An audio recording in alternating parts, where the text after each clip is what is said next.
Hey fabulous author! Today we're going to be talking about the 5 things you need to send to your beta reader.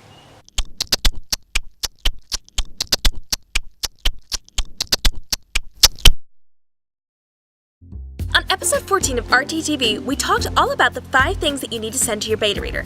Now, at this point, we're assuming that you know this beta reader and you trust them. You should not just be sending your manuscript to anybody. You need to make sure that this is a reliable person that you can trust. Now, with that in mind, there are 5 things that you need to be sending to your beta reader. And the first thing is specific guidelines. So we want to talk about days that you need it back by, what type of information you want back from them, how you want them to give you notes, and what format you need that sent in. Make sure you have these guidelines sent to them in the beginning so they know exactly what is expected of them.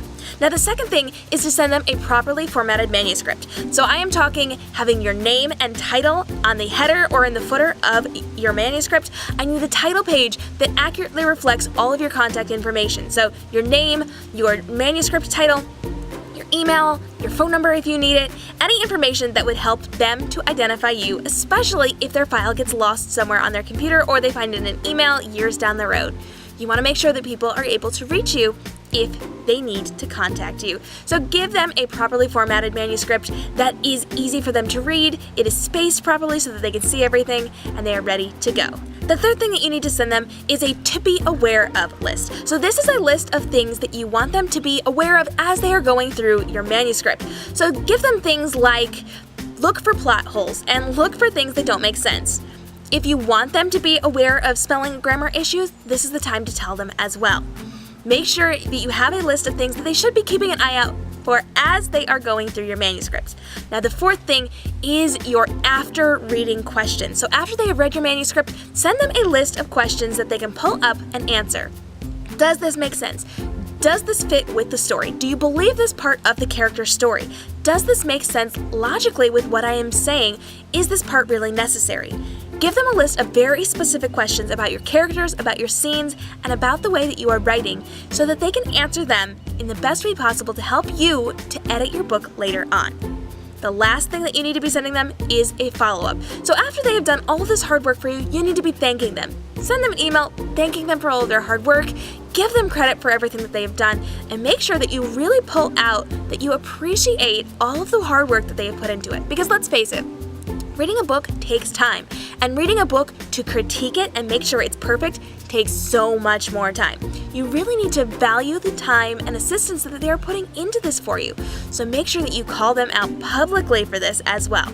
Give them a shout out on your social media, give them a shout out at the end of the book, and make sure that they are fully appreciated. If you want to send them a nice card, a handwritten card, that's awesome. If you want to send them a letter, that's great. If you want to send them a little thank you gift, have at it.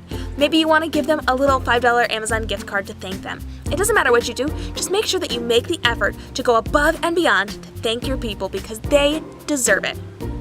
So these 5 things you need to be sending to your beta reader, everything before they have read your story except for that last one, which you do after they have returned notes to you, and make sure you're following up with them and talking with them on a consistent basis so you know how to best shape your manuscript before you send it to the people in charge. If you absolutely love this, you can check out the full episode of RTTV, episode 14, on our website, www.readingtransforms.com, or you can jump down into the show notes below where I have listed the direct link to this video for you. If you have questions, make sure you are letting me know because I am happy to answer those for you. You can also jump on to shownotes.readingtransforms.com to get an in-depth look into this lesson or get any of our back bonuses because we have amazing bonuses for you. And with this episode, I am giving you a specific list of questions that you can send to your beta readers to answer about your book. You can download that at shownotes.readingtransforms.com. You can also join me in community.readingtransforms.com where I am going to be spending all week with you working in depth on this lesson and tweaking the things that you are sending to your beta readers so that you get the best responses possible. I'm always in there teaching you on social media algorithms and how to beat those, upping your marketing game for your book, and developing an author brand for you that engages your fans and gets them to talk to you on your platforms. I'm Cam Robinson of Cam Robinson Photography and Reading Transforms. Stay inspired.